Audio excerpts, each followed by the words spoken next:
Cody Lou, Parker Bell, we are back with another episode of Blue Review. Before we get started, before we get into anything, remember that Blue Review is presented by LAX at Los Angeles International Airport. Changes are arriving daily to reduce traffic, save guests time, and transform the travel experience. So if you want to learn more, check out flylax.com/transforming LAX. So Cody Lou, few things to get into today. I'll go ahead and hand it over to you. First off, actually, before we do anything, how we doing, man? Happy Lunar New Uh, Year. Happy Lunar New Year. As we're recording this, it's February 10th.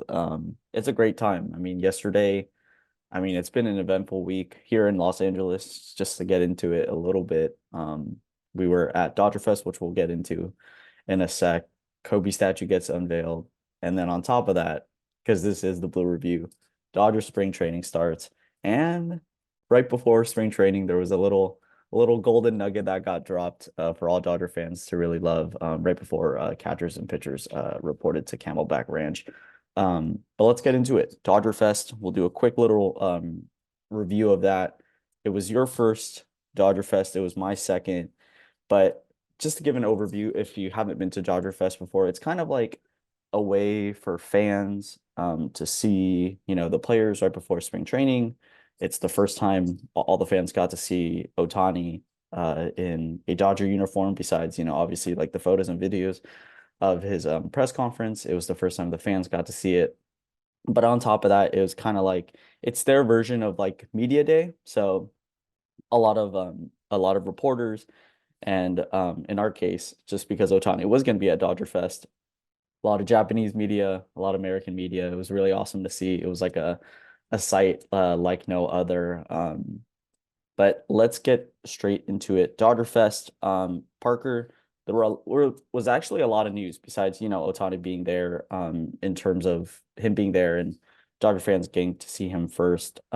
We got a few injury updates.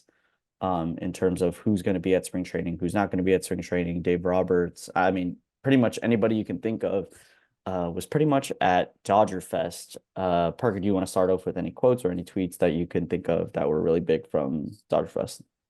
Yeah, no, I mean, you said it correctly. Really, outside of Yamamoto, I think almost Yeah, everyone was there, that's with what I was the thinking too. I was exception. like, I was like, Yeah, who? I was like, Yamamoto wasn't there because he might have been at Camelback Ranch because a day he later, might have gotten there a day super later, early. yeah, a day later, like I think there were like tweets that came out that he was already there. So he might have Yeah, been in Arizona already. But sorry, continue.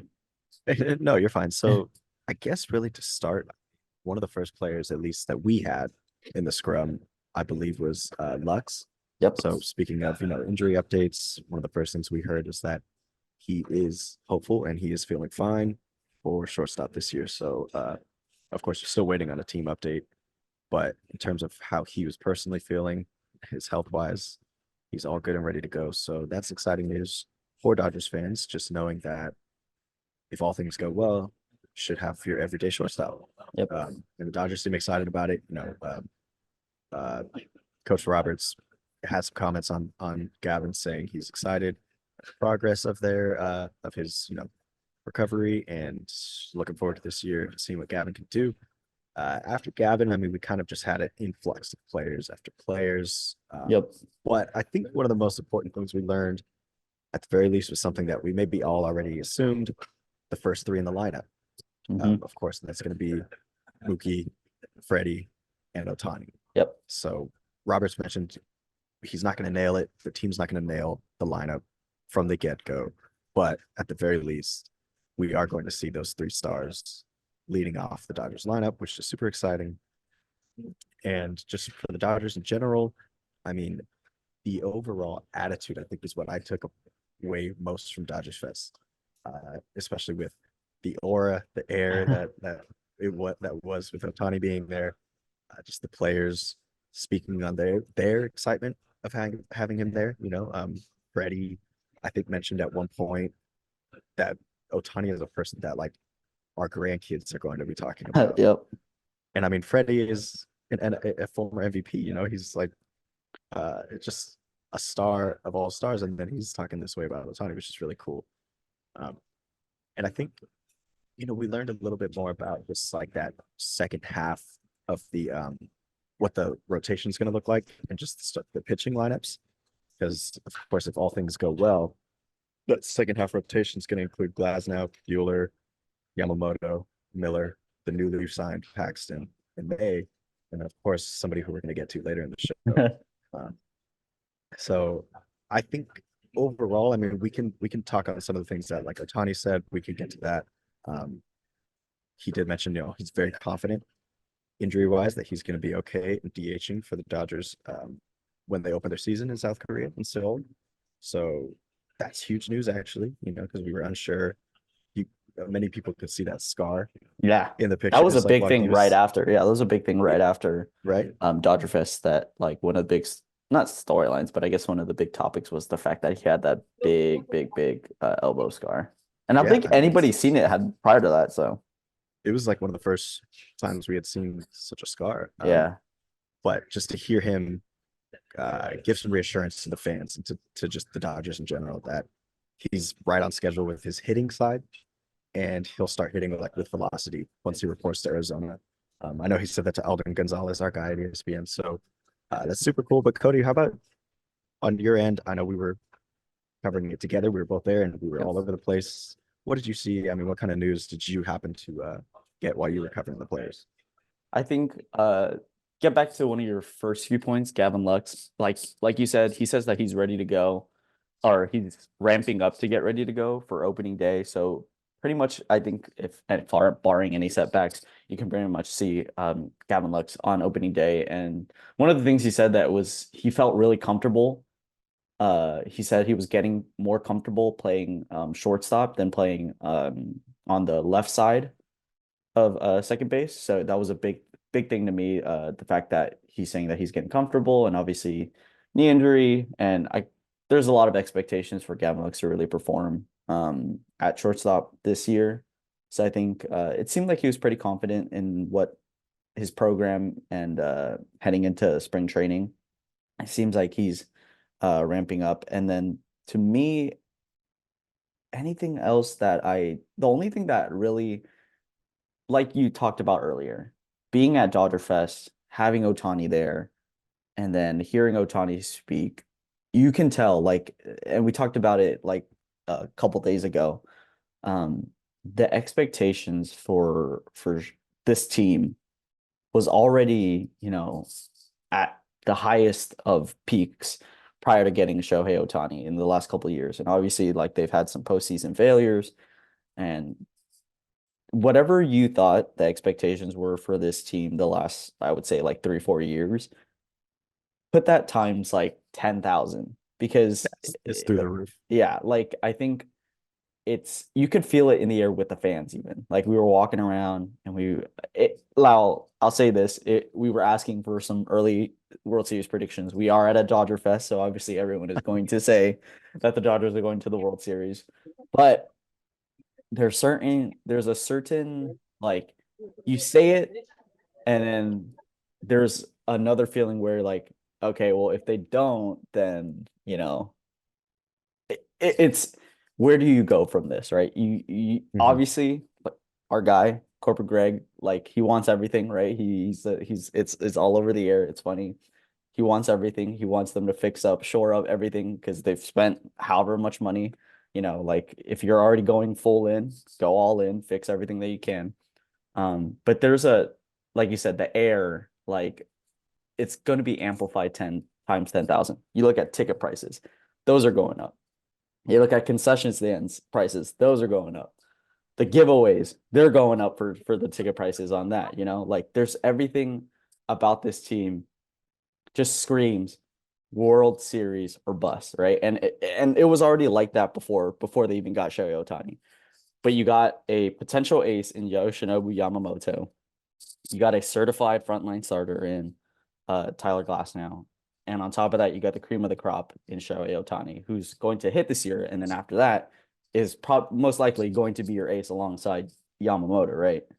So all of that said, like, you just heading into the spring training, like, I don't think that there's going to be a well, I guess we can kind of segue into that now, like, talking about spring training anyways. It's their focus on this team will be at an all-time high no matter what point in the season. Like, for some reason they go in a slump, right? Like let's just say they start out slow. Like they started out kind of relatively slow, or like kind of like had a mini slump, like I want to say like June, May, April last season. And then they Mhm. like kind of like picked it up and then did the thing what the Dodgers do and just totally dominate the regular season.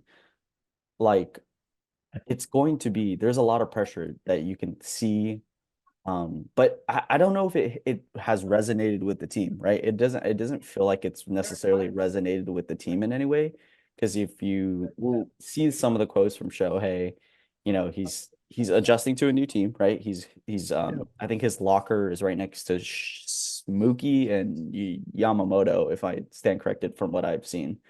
So I mean, I would love to be a fly in the wall where you have a scene where pretty much Mookie, Yamamoto, and Otani are all right next to each other in the locker room. I mean, the conversations and like the bonding that you'll see, I'm sure we'll get to see a peek of it, via Spectrum or via social media. It's going to be great. I love that Otani's embracing like he's a rookie on the team. Like, I don't know if you've seen that quote. Yeah, I was gonna say just Yeah, that. Yeah, yeah, go I ahead. know that No. came out literally yesterday that Yeah. he's just because of especially with his injury and going through camp, it just feels that he's healthy and a rookie. And I mean, seeing him at the spring training pictures, I think we'll get more into spring training in just a minute, but just seeing him interact with the players, as you said, is so cool. I mean, he Yeah. loves it there. You could tell that everybody who signed in the offseason loves it there. I think we had spoken with Jason Hayward in the scrums, Mhm. and just to hear him say something like this organization means so much and what it means for them to take a chance on him, and him saying, that the Dodgers don't hand out jerseys lightly. I think it's just a testament to the expectations that they Yep. have and that they'll have this year. So, and also apologies if you can hear people around here. I'm in the trenches today doing the podcast from the trenches, You're in the bullpen. getting It's out all with the good. people. I'm Yeah. in the bullpen. Yeah. Uh, but I just, yeah, it's going to be insane to follow this season. So I think we were going to touch, maybe actually let's touch a little bit more on Dodger Fest just while we were there. Of course, we spoke with fans.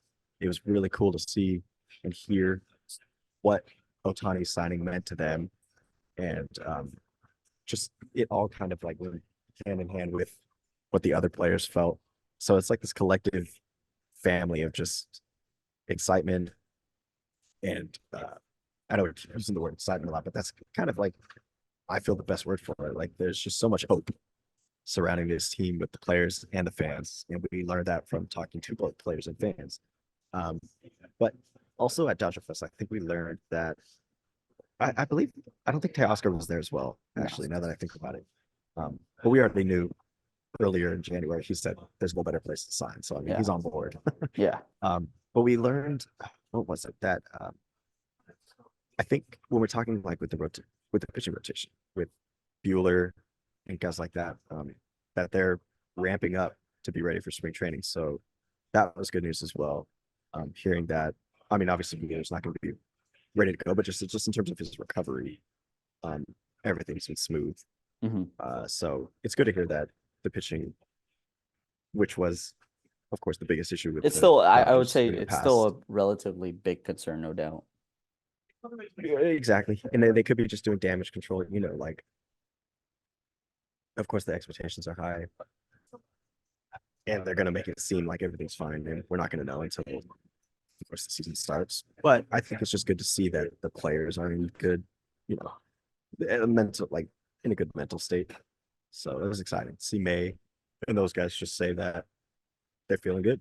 I think Yep. that's exciting, especially after for those two specifically, what they've gone through to see them in a good mental state They, in person. I think that's good.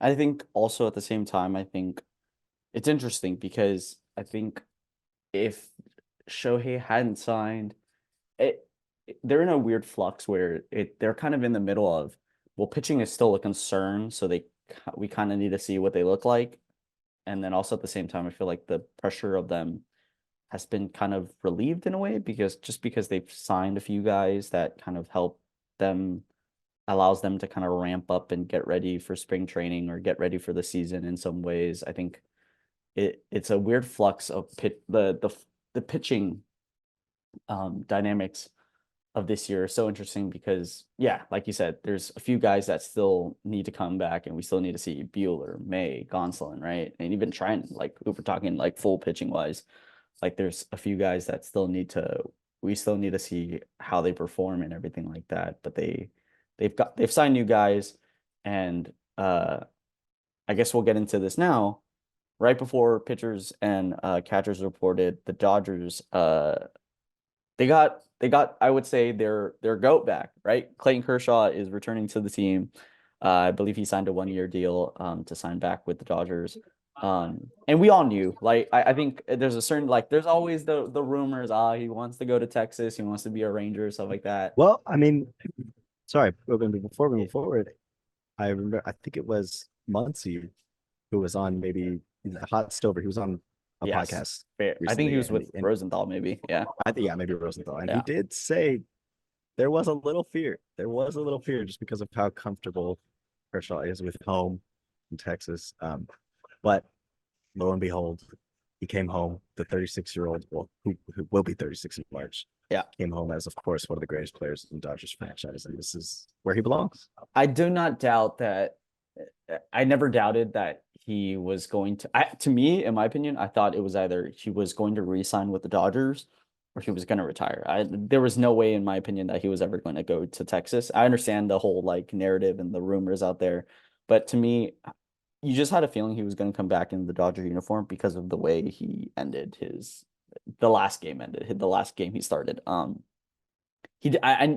you just know a competitor like that would never want to go out in that way. And I think he still has a lot to give, and he's still obviously a frontline starter. Like he's a really good 2 or 3 in your starting rotation. Um, and with that said, though, I mean, obviously we're not going to see Kershaw on opening day, or we're not going to see Kershaw for a while. The reports out there that that I think he said, once he reported to Camelback Ranch, I think he said that late July and like maybe even August was like the if everything goes well, that's when we'll see Clayton Kershaw, which I'm totally 100% okay with. I think that's in some good ways, it's good and bad news. Obviously, we want to see Clayton Kershaw, we want to see him dominate and everything like that. But in terms of postseason success for the Dodgers, I think this is best case scenario, right? You want, as much as you want to see him have a full year of like, dominant starts and everything, you want him to be at his peak shape in October, right? And I think the delayed start for him is a good thing. I think seeing him in August, and I would say if it's late July and all the way to August, I'd say just push it to August. Like no need to even Might as like well. yeah, you might as well just wait. Just because you want to see like May, June, like peak Kershaw May, June in October, right? That's really when you want to see it.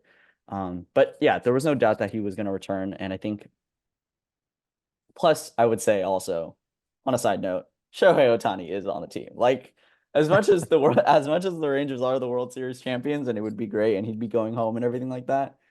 I feel like you don't pass up an opportunity to play on such a like I would say historic team for now. Obviously, we don't know what they're going to do in terms of record wise, but you can't pass up on the opportunity to play with Yeah. Mookie Betts, Freddie Freeman, Shohei Ohtani, Tyler Goss. Now, like all these guys, like all the names you could possibly think of in today's modern baseball era, like this is probably like the team you want to be on. I mean, So, yeah, the story seems like it's already written yeah, for his, you know, kind of, may he rest in peace, like Kobe moment. yeah. His send off, perhaps. Mhm. Like I said, he's turning 36 in March. His team already favored to go deep in the playoffs, and of course, World Series favorites. So you're looking at it in a sense of like, where else could you have gone Yeah, to have a perfect storybook ending like this? And of course, maybe it won't be his ending. Maybe he'll yeah, sign another 1 year. But yeah, I mean, just looking at it in logistically, I think that you put it perfectly.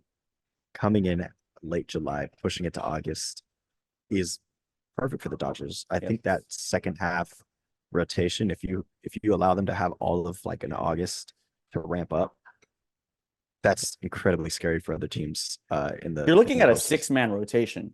potentially, exactly. And right? then You're looking at you a can six have man, which I know Dodger fans have been like been mm, asking for like there's a certain, I mean, the Dodgers fan base is like worldwide, so yeah, like you'll get like every I know. every aspect of it. But I know there's fans that are clamoring for the six-man rotation, like in terms of, and now they have it, right? Obviously, Kershaw, we won't see that really. I don't know when we'll see it, but they're flirting with it, I think. Yeah, and the fact that the young guys, the guys who will contribute, who did last year, the Sheehans, the Groves, the Stones, of course Bobby, but Bobby just kind of don't count at this point because he's Yeah. just solidified that like Yeah. fourth fourth spot or so, Yeah. third, fourth spot. Um, but looking at the guys like Sheehan, Grove, and Stone who can be that 6-man rotation along with Paxton, it's like, okay, okay, you guys got this whole time to ramp up, and then you're gonna have your vet, your leader, come back, as well as some of the most talented arms in baseball Yeah. recovering from injury with May and Bueller. So it's like Yeah. I understand this flirtation with the 6-man rotation and how excited the Dodgers fans will be. And I mean, I'm excited too. And I think just to put further into words like how important it is for Kershaw to have this first half sat out. I mean, since like 15, he's gone out with he's been on the IL, of course, every season. Yeah. Elbow, It's forearm, like shoulder, hips, scheduled. biceps, It's like back. always a scheduled IL stint with him. Exactly. So I think the fact that, and I, of course, Travis Rogers on the morning show here at ESPN LA has been, I want to say for the last like 2, 3 years, he's Yeah. been advocating, why don't we just put Kershaw in a position to sit out the first half, boom, come in the second half, Yeah. because his first, what is it, like his first 10 starts is when he's at his absolute best. It's like always the whole thing with like at least for like last year and the year maybe prior to that, it was like whenever that scheduled IL stint or whenever like the injury issues were kind of picking was right when you were seeing like peak Kershaw, like right when you're about to see peak or like right like after it, and then he goes out and you're just like, well, crap, like you don't know like when he's coming back, and when he comes back you don't know what he's gonna look like. Sorry, yeah. And I think just this, I mean, men, mentally, because of how it ended last year, I Yeah. think he's got a chip on his shoulder, and I think that's something important to remember. Is like Kershaw is I think he one of the mentioned that he didn't greatest. want to go out that way too. Yeah. Like Yeah. I mean, it's just in his blood and his DNA.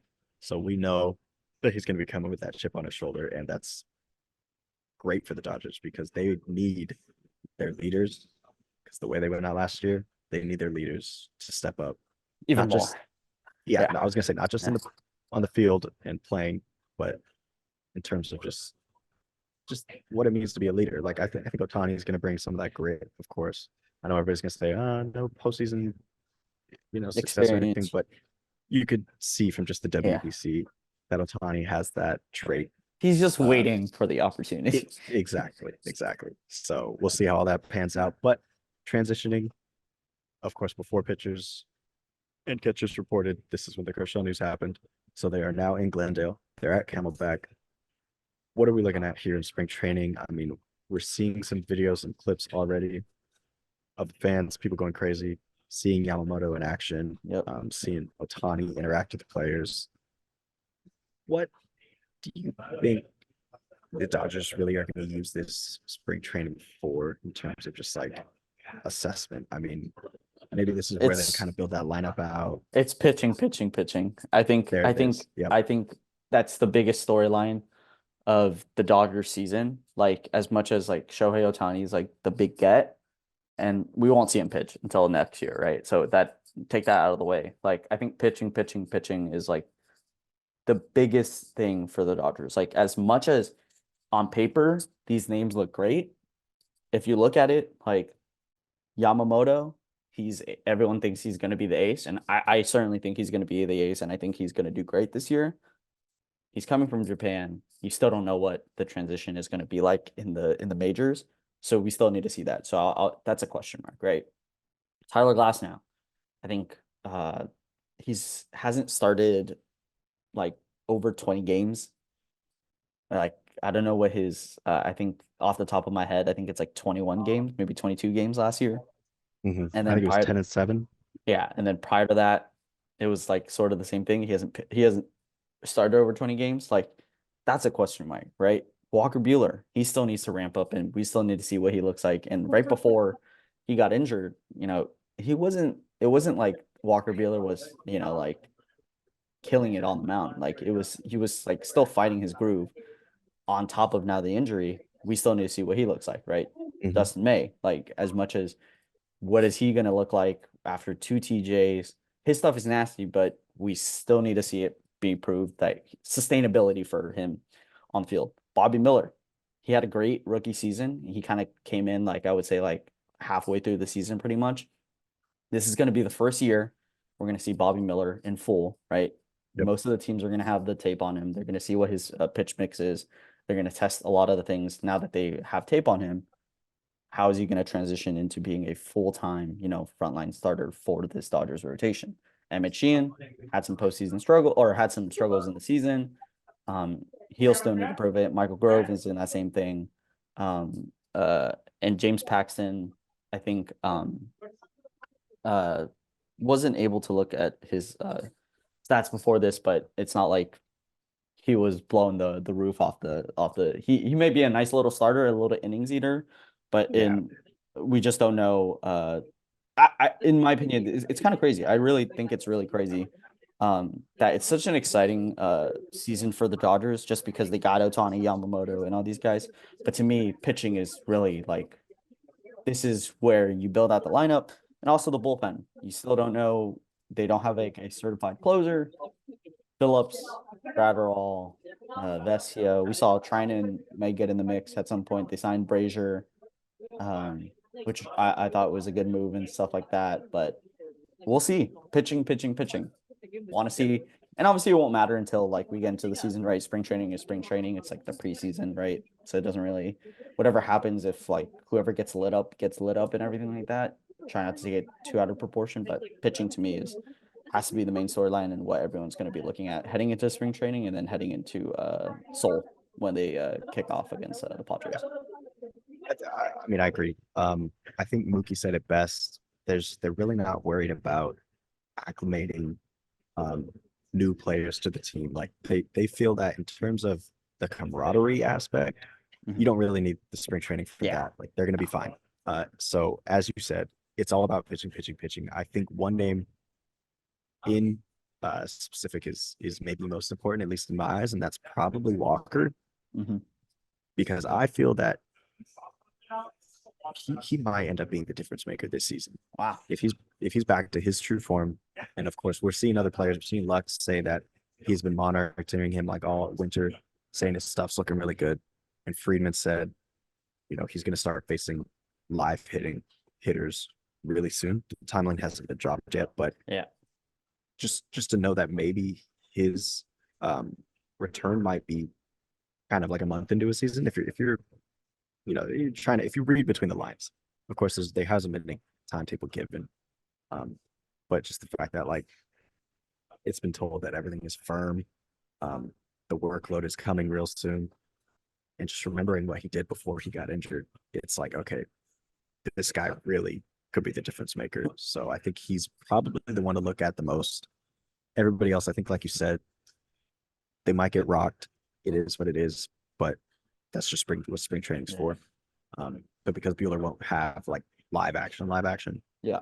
I think that's important to see him with live hitters at the very least. So, um, yeah, Walker Bueller, super important. And then just Yamamoto, like you said, the biggest fish. They nailed him. They reeled him in, and everybody's already saying some of the nastiest stuff they've seen. I don't understand how he defies physics with like that leg kick, and he Uh-huh. still puts up that velocity. It's just insane. Um, and I already agreed with all the pundits, all the people saying that like he's already a top 100 player in the league, even though Yeah. he's never stepped on the set Right. foot on the mound in I America. I don't disagree, right? It's like like I said earlier, it's one of those things where like I think he's going to be an ace, the ace. I think he's going to be fine. I think he's going to do great this season, but it's also at the same time it's that whatever 1% or even the little percentage of Well, he hasn't pitched in the majors yet. You still need to figure it out. Like, right? It's still something you need to see. And I think I think I'm saying that just to be cautious, just be like, well, you like one of those, like, well, you gotta say, like he hasn't pitched in the majors yet. Yeah. Like, even though you think he's a certified, like, gonna be great, it's like, you still need to say, like, just not to Yeah. jinx it. You'd be like, well, you still need to say it. So, yeah. No. But honestly, I think just keep an eye out for news, and on our end, we'll be posting some stuff during spring training. And I think today's episode, was just a little catch up on what's been going down from DodgerFest to spring training. So of course, Kershaw is here. He's back. He'll be ramping up during spring training as well. I mean, not ramping up, but he'll be there Just kidding. with the guys, Yeah. just getting acclimated again, getting his voice in the locker room. So keep an eye out for all that stuff. We'll be reporting as much as we can. And then, yeah, if you didn't have an opportunity to be there at Dodger Fest, Fly to just know that, Seoul. like, yeah, those ticket prices, bro. You saw those ticket prices? I think no, I didn't see any ticket prices, but we're what, like T minus 1, 2, 3, 4, 5, almost like what, like 6 weeks, 6 weeks away Right from around the corner. It's right around the corner. I think that's the exciting thing about Dodger baseball. It's like if you're really into like Dodger baseball and like you don't care about the big game tomorrow, or like Dodger baseball is back, and it's back with punch because Shohei Ohtani is a Dodger and Clayton Kershaw's back. Couldn't have said it better myself. So, of course, stay tuned. We'll be doing some more Blue Review as we go along the season. We'll be having Corporate Craig join us as we ramp into this season, like you said, in just the next few weeks. So, of course, Blue Review, sponsored by LAX. So, thank you to our guys over at Los Angeles International Airport. And Kody Lee, like I said before this episode started, happy Lunar New Year. I'm wishing you and the Dodgers a season of luck, prosperity, and health. There we go. I like that. You're the dragon, baby. Let's go. All right, we'll catch you next time. Peace.